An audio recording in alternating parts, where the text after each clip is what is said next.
pessoal! Hoje é boa tarde, não é boa noite, né? Quem topa um café com conversa? Quem gosta de um cafezinho, ó? Tô eu aqui, ó, com meu café com conversa. Boa tarde para vocês! E aí, qual que é a intenção de hoje, né? No nosso café com conversa, às vezes a gente vai estar tirando dúvidas de vocês, às vezes a gente vai estar conversando com alguém, com um cuidador, de repente. A intenção é que a gente possa, né, ir tirando as dúvidas de vocês. Ó, eu anotei aqui algumas perguntas, né, que algumas pessoas me mandaram. Tiveram algumas perguntas no Instagram e eu vou responder essas perguntas e depois vocês podem me perguntar também, tá bom? E a gente vai tirando as dúvidas de vocês. Vamos começar pela pergunta do Pedro, então. Eu ia começar pela pergunta de outra pessoa aqui, mas o Pedro colocou uma pergunta aqui interessantíssima que eu acho que vale a pena discutir. Cuidador masculino pode tratar paciente feminino? Ou o contrário, né? O cuidador feminino pode cuidar de paciente masculino ou vice-versa? Eu tenho uma teoria para isso. E qual é a teoria que eu tenho? Independente de qual sexo for, nós profissionais da área da saúde, nós somos assexuados. O que seria isso, Erlaine?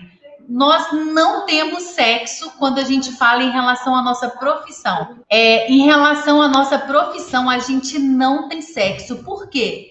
Quando eu estou atendendo o meu paciente, não me interessa se ali é homem ou se é mulher. Não me interessa se está aparecendo um pouquinho da mama da mulher ou do pênis do homem ou da vagina da mulher. Não me interessa, né? Eu vou olhar aquele órgão genital ali como se fosse o braço, como se fosse a bochecha da pessoa. Eu não vou olhar aquilo com um olhar de desprezo ou com um olhar de assustada, tá? A gente tem que ter o cuidado de conseguir separar as coisas. Então, um homem pode sim cuidar de uma mulher pode sim cuidar de um homem sem nenhum problema. Existem pessoas que, por uma questão de desejo, preferem não cuidar de homem ou de mulher, ou vice-versa, tá? Mas isso é uma questão própria, né? Às vezes, para a mulher cuidar do homem, às vezes fica mais difícil, porque às vezes o homem é muito pesado, muito grande, né? Então ela vai passar mais aperto para cuidar daquela pessoa. Mas fora isso, sem nenhum problema, tá? No meu dia a dia, no meu cotidiano, eu atendo homens e mulheres sem problema algum. E eu sempre falo isso com as cuidadoras, tá? Independente se você for pegar para atender um homem ou uma mulher, seja profissional. Alguns cuidados é importante, né? Por exemplo, se você for atender uma mulher, na hora de você realizar a limpeza da genital, né? Você nunca pode fazer a limpeza do ânus para a vagina, porque se você tiver alguma sujeira ali de fezes, você pode levar para a vagina e pode causar infecção urinária, né? Então, você tem que ter cuidado com isso. Então, é uma coisa que você tem que ter cuidado na hora de fazer essa limpeza, essa asepsia na genital feminina, né? Tem que ter cuidado na hora de fazer a limpeza. Se fizer a limpeza também com muita força, né, na vagina da mulher, ela vai sentir dor, vai sentir um desconforto. Então, é outra coisa que a gente tem que ter cuidado também. Na hora que a mulher vai mexer no pênis do homem, na hora de fazer a limpeza, existem mulheres que não fazem a limpeza tirando mesmo a pelinha do pênis ali. Você tem que arregaçar mesmo o pênis, né? Para fazer essa limpeza, porque senão ali fica cheio de sebo, né?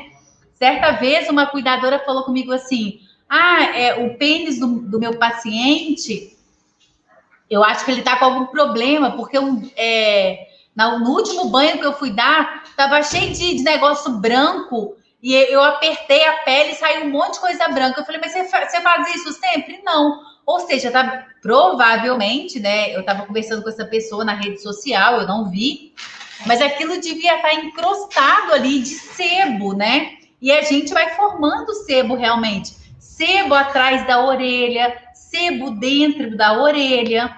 Então, você tem que ter o cuidado na hora do banho de limpar tudo, todos os orifícios. Gente, eu pego direto, ó, orelha do paciente, você tem que limpar cada lugarzinho da orelha, atrás da orelha. Pega você, ó, atrás da sua orelha.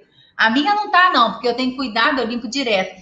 Toda vez que eu lavo a minha cabeça, eu pego o sabonete e eu passo aqui, ó, tipo, com vontade. E juro, às vezes sai um sebinho, assim, branco na minha mão, assim, e eu lavo sempre, hein?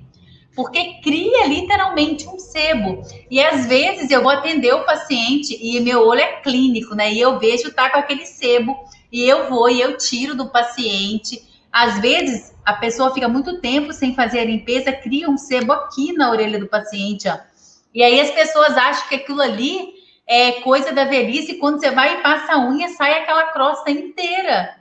Por quê? Muito tempo sem fazer, sem tirar aquela crosta, aquele sebo. Então, você pode fazer a limpeza, a asepsia dentro da orelha, passa o cotonete devagarzinho, ter o cuidado, né?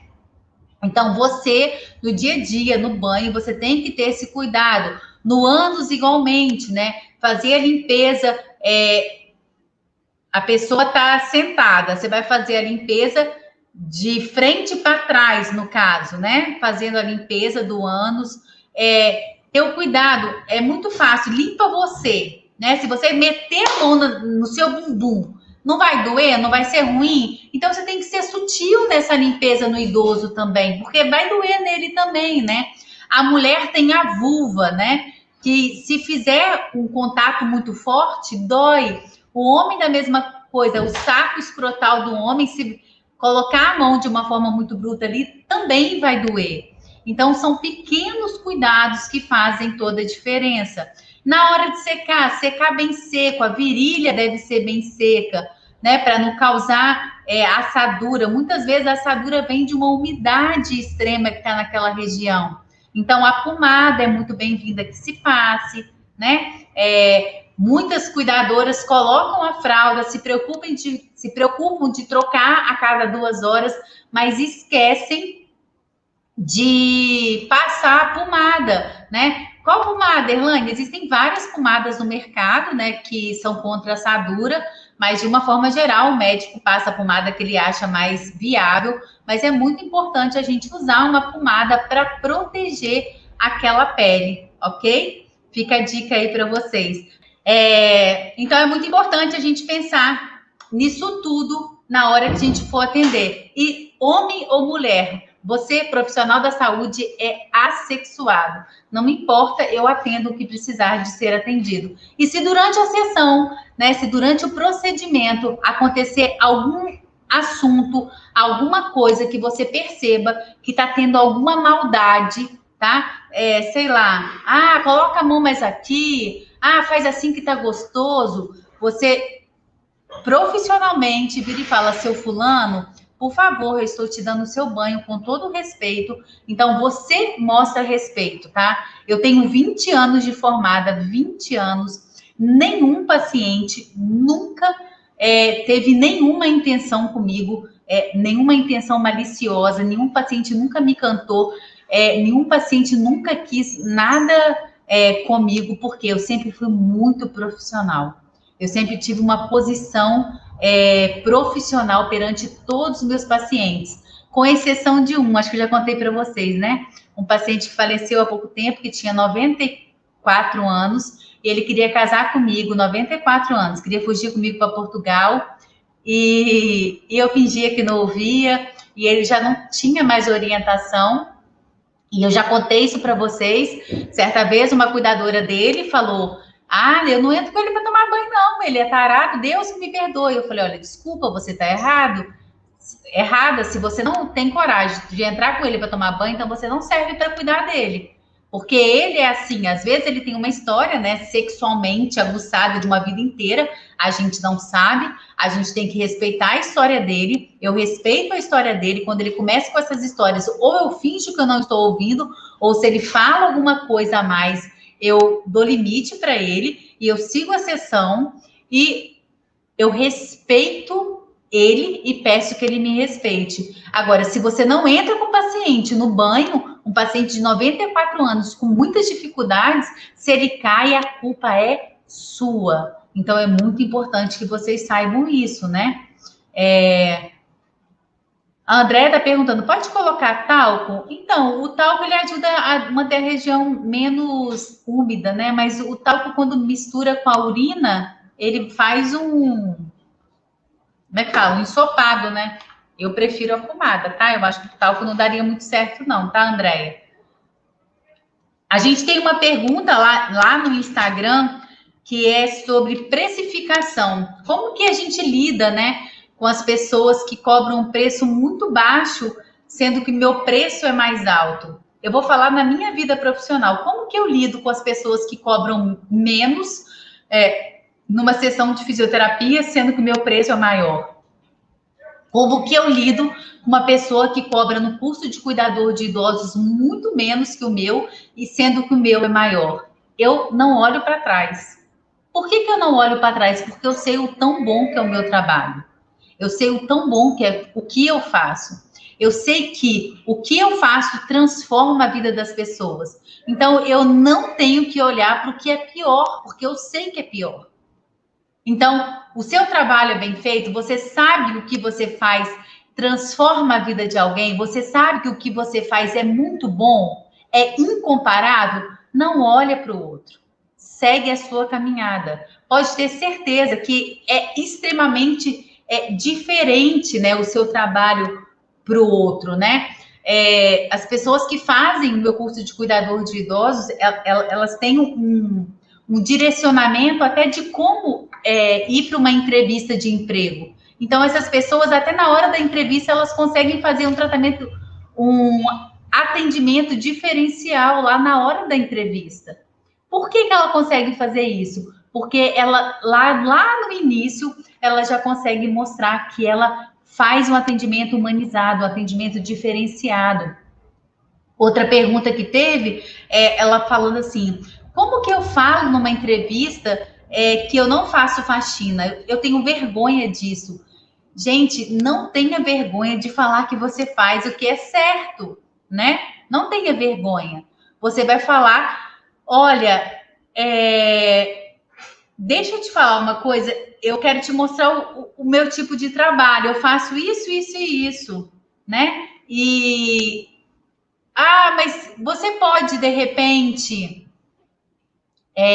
limpar a casa? Olha, no meu trabalho, eu limpo o quarto da paciente, eu limpo o banheiro dela, porque a gente tem que deixar limpo o ambiente onde ela se encontra, né? Faz parte do meu trabalho isso. Mas eu não consigo limpar a casa inteira, porque se eu limpar a casa inteira, ela vai ficar deitada, eu não consigo dar assistência para ela. E eu preciso de dar atenção para ela, fazer exercício físico com ela, preciso de fazer exercícios da memória, eu preciso de estimular a paciente. Mas ela já está acamada no estado vegetativo. Então, mas se a gente não estimular essa paciente, se eu não alongar, se eu não colocar ela sentada, se eu não mudar ela de decúbito a cada 2 horas, a situação vai ficar calamentosa. E a gente vai ter úlcera de pressão, ela vai ficar cheia de ferida, ela vai ficar toda atrofiada, que a gente vai ficar com dificuldade até para poder colocar ela sentada. Então, a gente precisa de ter olhar atento para essa paciente. E, gente, sinceramente, não é para você ficar sentado do lado do paciente mexendo no seu WhatsApp, não. É para oferecer para ela um trabalho realmente de qualidade. É para você olhar para a paciente e fazer realmente um trabalho diferenciado para ela, né, no cotidiano dela. E se não foi esse trabalho, ok, vai vir outro. Vai vir outro com, Merlane. Você fazendo um trabalho online. Eu falo com vocês, usa a sua rede social para você fazer um trabalho diferenciado. Gente, saia da sua zona de conforto. Começa a usar seu Facebook, seu Instagram. Mas eu não sei fazer, aprende. Ninguém nasceu sabendo. Vocês não têm noção o poder que tem isso. Faz seu currículo, faz o seu cartão, né? E começa a usar isso para vocês poderem alavancar na sua carreira profissional. Ninguém vai te descobrir na sua casa esperando serviço, não vai. Só vai quando você começar a correr atrás, mostrar para as pessoas que você tá aí, ó, mostrando o seu trabalho. E aí, quando você faz bem feito, quando você faz um currículo apresentável, quando o seu cartão de apresentação é bacana, isso tudo é um diferencial. Quando você leva um currículo todo amassagado, todo feio, a sua apresentação já é ruim. Quando você tem uma rede social que ela é cheio de fotos, cheio de postagens ruins, isso também é muito ruim. Né? Eu falo com as pessoas, olha a minha rede social, eu tenho uma preocupação absurda de ter uma postura bacana para as pessoas que me veem. Na minha vida também eu tento ter uma postura bacana, ética, né? Eu não finjo ser o que eu não sou, tá, gente? Mas o que eu quero dizer é o seguinte, eu não preciso de postar na rede social. Sei lá, eu também não bebo, às vezes eu bebo socialmente, mas assim, eu não sou de beber, mas sei lá, vamos supor que eu gostasse de beber, né? Eu não preciso ficar postando na rede social que eu bebi um dia a mais e extrapolei, eu não preciso de postar isso, entendeu o que eu tô querendo dizer? Tem gente que fica postando coisas desnecessárias, usa a sua rede social a seu favor para mostrar o seu trabalho, sabe? Para te fazer gerar emprego. Eu não consigo quantificar, nas minhas mãos não cabe mais o número de cuidadoras que já me mandaram mensagem assim: Erlaine, gratidão, arrumei emprego somente colocando na rede social que eu estou estudando, me aprimorando, correndo atrás, assistindo às suas aulas. As pessoas conseguiram emprego fazendo exatamente isso, dentro das suas casas. Então, corram atrás disso, sabe? Pensem sobre isso. Quem está tomando café? A Gleice está, junto comigo. Vamos lá, vamos ver outra pergunta? Deixa eu ver outra aqui. É uma pessoa do grupo, né, de cuidador, o pessoal que comprou o curso, né? Deixa eu ver. Como que a gente consegue separar o nosso emocional do cotidiano do paciente, né? Isso é um problema muito sério, gente. A Raíssa tá falando lá no Instagram que a vitrine dela tá linda, ela recebe muitos elogios. A Raíssa tá fazendo um trabalho muito bacana na rede social dela. Todos os dias ela posta não sei se ela tá aí hoje. A Júnia também tá fazendo, né? A Júnia já teve várias propostas de trabalho, a Raíssa também. Então, assim, se você começa a postar, gente, a coisa vai acontecendo, vocês podem ter certeza disso, né? O que acontece? No nosso dia a dia, não é muito difícil você conseguir se desvincular do paciente, né? Você conseguir se dissociar, porque você tá ali com o paciente e às vezes ele tá sentindo dor, às vezes tá no momento da finitude, você vê que ele vai embora, né? Então, assim, emocionalmente acontece o desgaste, não tem como não acontecer. Só que você tem que ter sua válvula de escape. Cada um tem uma, cada um consegue extravasar isso de alguma forma, mas a gente precisa dela. Qual é a sua válvula de escape, né? E você coloca aqui para mim o outro carregador, porque vai acabar a bateria aqui. Qual que é a sua válvula de escape? A minha válvula de escape de uma forma geral, encontrar com amigos, né? Bater papo, isso a gente não tá podendo fazer, né? Mas é uma coisa que eu gosto de fazer. A minha outra válvula de escape que eu amo fazer é caminhar. Eu coloco música, né? Música religiosa, e eu vou cantando aquilo igual uma doida, sozinha. E aquilo, juro para vocês, lava a minha alma. Sabe, eu vou cantando, eu vou rezando, eu vou pensando positivamente. E se tem alguma coisa me afligindo, se tem alguma coisa me entristecendo, eu foco, sabe, nas coisas boas, nas coisas positivas. E quando eu volto para casa, é como se tudo que eu suei, aquilo ficasse lá para trás e eu começo o dia de outra forma. Então, assim, eu não sei o que traz para vocês, né, um conforto, que traz para vocês alegria do dia a dia, mas pensem sobre isso, sabe? O que te motiva, o que te traz alegria, o que te faz tirar o foco, né, emocional e te traz motivação para seguir em frente. A gente precisa disso, né? Tem gente que é oração, né? A Feranjo, né? Andrade está falando que é oração. Peraí, deixa eu ver aqui. Não, a Feranjo está falando, eu trabalho e vou sair agora, né? A Rose que está falando muito oração, vibrações. Minha válvula de escape tem sido ver suas lives. Ô, Paty, obrigada. Então, assim, cada um tem. E aí, a Paty falou uma coisa muito importante, né? O conhecimento é muito importante nesse momento. Por quê? Quando você vai adquirindo conhecimento, quanto mais sabedoria, você sabe como lidar com as situações.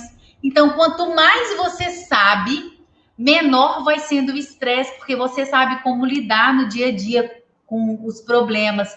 Quanto menos você sabe, maior é o seu desespero, entende?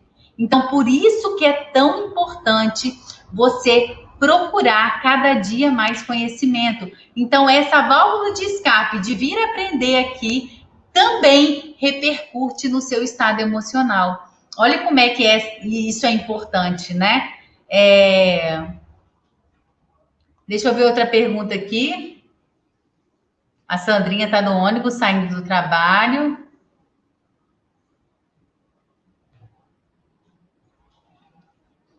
Ana Paula está falando que cuidou de uma pessoa que faleceu, que ela ficou triste. Então, é muito difícil não conseguir separar as coisas e não misturar os sentimentos. Não tem como, né? A gente também é humano. Certa vez eu atendi uma paciente que eu fazia um atendimento e ela estava com câncer nos ossos. Então, eu ia atender ela e ela sentia dor o tempo inteiro, gente. O tempo inteiro ela ficava, ai, ai, ai, ai. E eu tentava conversar, eu tentava mudar a conversa, eu tentava brincar. E ela conversava um pouquinho, ela ficava, ai, ai, minha filha, dói muito, ai. Era 1 hora ouvindo ai. E eu saía de lá com tanta pena, com tanta dó daquela pessoa, sabe? E eu rezava, às vezes eu ficava quieta, só rezando, sabe? Pedindo intercessão ali, sabe? Para poder amenizar aquele sofrimento, né? Aquela dor. E já estava tomando morfina num período muito pequeno e não estava adiantando. E naquela horinha eu ficava ali e eu saía assim, consumida, né? Com muita pena daquela pessoa, com muita dó, rezando por ela, pedindo a Deus, né, que se ela tivesse cumprido, porque tem horas que a gente não pode ser egoísta de querer que a pessoa fique aqui. Se ela cumpriu a missão dela, né, que Deus leve, né, que ela possa viver uma outra fase da vida, enfim. E eu ficava 1 hora, imagina uma cuidadora ficando 12 ou 24 horas, né? O consumo emocional e psicológico é muito maior dessa pessoa. Então, assim, é muito importante a gente parar e pensar sobre isso, né? Essa pessoa, depois, ela sai de lá, ela tá literalmente arrasada, consumida, e muitas vezes tem que chegar em casa e tem que cuidar de filho, o marido nem entende, né? Muitos esposos, muitos parceiros e parceiras acham que o trabalho é fácil, porque é só ficar olhando para o idoso. Não entende o tão trabalhoso físico e emocionalmente que é. Então, às vezes, você chega em casa e você nem tem o apoio do parceiro, né? Eu tô cansada de ver, gente, cuidadoras e cuidadores, né? Homens e mulheres, me falando, Erlane, eu quero muito fazer seu curso, mas o meu parceiro não me apoia. Fala que não preciso te fazer, que o que eu faço é fácil demais. E só eu sei o que eu sofro com isso no dia a dia, né? E é exatamente isso, né? Só quem tá lá no dia a dia, no cotidiano, seja você cuidador familiar, seja você cuidador profissional, só você sabe o que você passa. Só você sabe o tão desgastante é para alguém virar para você e falar: ah, o seu serviço é muito mole, é só ficar olhando o idoso. E a gente sabe que não é isso, né? A gente sabe que é muito mais do que isso, né? Outra pergunta que tem aqui, gente, é sobre mudança de decúbito, né? A Maria João tá falando que passou isso com o pai, que eram dores horríveis, né? Que pena, né, Maria João? Se você tivesse me conhecido lá atrás, né, eu te ajudaria. A Rosilene está falando. Erlane, quando o idoso só dorme no sofá e quando é acordado para ir para a cama desperta, me dá uma dica. Então, na verdade, tem que tentar fazer ele dormir na cama, né? Quando você vê que ele está indo dormir no sofá, você fala, seu fulano, vamos para a cama. E dormir no sofá também é ruim, que a postura fica errada, né? Ou então deixa ele dormir no sofá. Não tem muita dica para isso aí, não. Viu, Rosilene? Que bom, Helena, que você tem uma turma maravilhosa para fazer exercício. Aí, tem gente falando aqui, ó, que o marido não apoia, mas fez curso assim mesmo. Isso aí, Sandrinha, tem que ser. Então, a Leide está falando aqui sobre mudança de decúbito e eu tô com uma pergunta aqui também. Elaine, por que fazer essa bendita mudança de decúbito, né? Algumas pessoas me perguntam sobre isso e elas falam o seguinte: por que tem que fazer isso? Realmente tem que fazer? Me explica melhor sobre isso. A mudança de decúbito deve ser feita, tem que ser feita a cada 2 horas, tá? Por que isso, Erlaine? Porque a nossa pele, gente, ela precisa de oxigenação. E se acontece uma compressão, pode parar de passar oxigênio, né? O sangue para de circular e para de passar oxigênio ali. E pode acontecer uma necrose. O que é a necrose? É morte tecidual. Morre o tecido naquele local, faz a ferida. É o que a gente chama de escara, úlcera de pressão, úlcera de decúbito, úlcera de posição, né? Existem vários nomes aí que se dão. E se você mudar esse paciente de decúbito a cada 2 horas, você diminui a possibilidade do paciente ter isso. Às vezes o paciente tem AVC, pode ser por AVC também, ou Alzheimer, o paciente ele fica a noite inteira. A Lohane tá falando que tá no curso sem apoio de ninguém, tá? Com meu apoio, Lohane, eu tô com você, tá? O paciente fica a noite inteira numa posição só. Alguém aqui consegue ficar a noite inteira numa posição só? Fala para mim.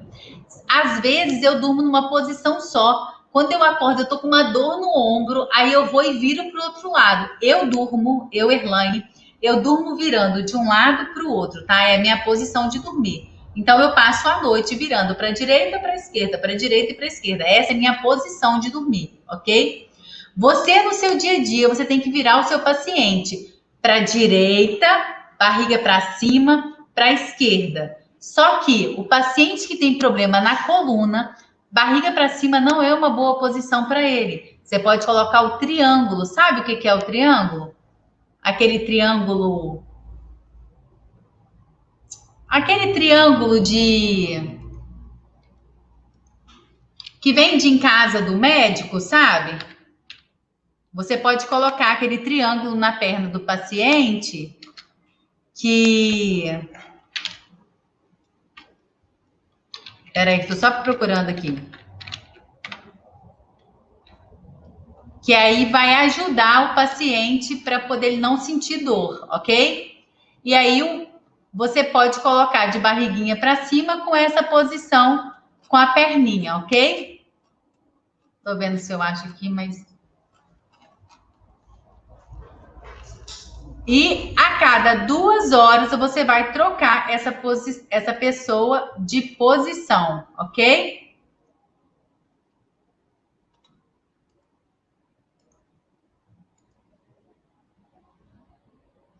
Aqui, ó. Vou mostrar aqui para vocês, ó.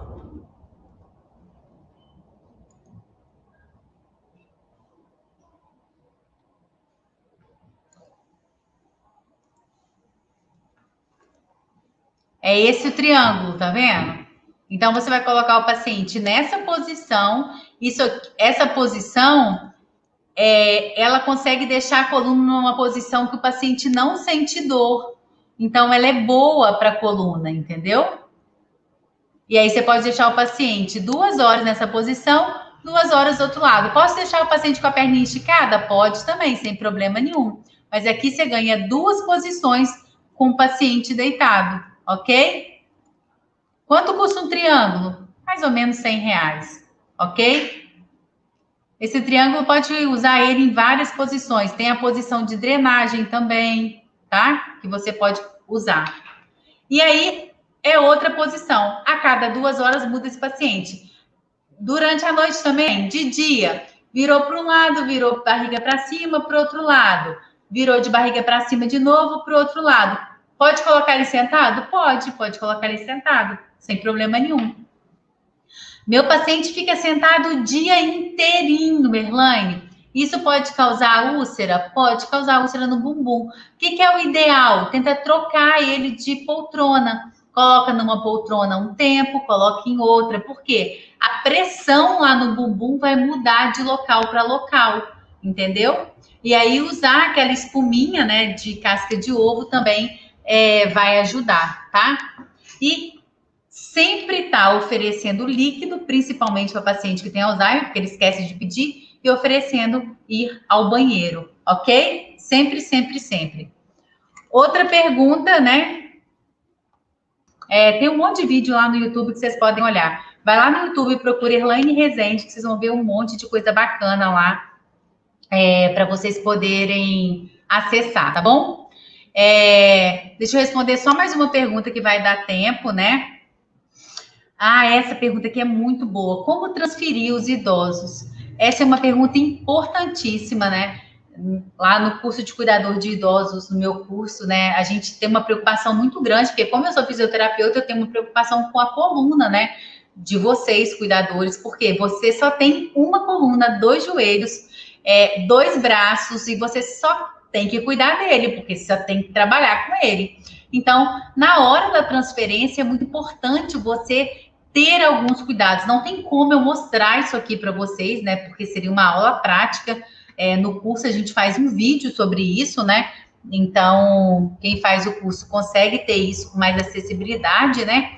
Mas o mais importante, quando você for transferir um paciente, seja da cama para a cadeira, de uma cadeira para outra cadeira, da cadeira para o carro, contraia o seu abdômen para você deixar sua coluna firme. Então, independente do que você for fazer, contraia o seu abdômen para sua coluna ficar mais estável. E nunca fique girando a sua coluna. Tipo, o pé fica fixo e você gira... Peraí, deixa eu mostrar para vocês. Por exemplo, ó, você deixa a perna fixa e você gira o tronco. Nunca faça isso. Se eu tenho que virar para lá, eu vou virar para lá. Se eu tenho que virar para o outro lado, eu vou virar para o outro lado. Quando você faz isso, você faz um movimento de giro na sua coluna. E isso é muito ruim, porque esse movimento de entorse que você vai fazendo, né? Esse movimento na sua coluna, isso faz com que você possa travar o que a gente fala a coluna. Então, isso não deve ser feito, né? Precisou de virar, vira o corpo todo. Tá? Não faz esse movimento para lá e para cá. Então, você pegou o paciente, né? O paciente está aqui. Eu levantei o paciente e eu vou virar junto com ele para sentar ele do lado de cá, ok? Então, sempre se preocupe com isso, ok? Tudo bem, pessoal? Quem gostou? Um super beijo. Fiquem com Deus.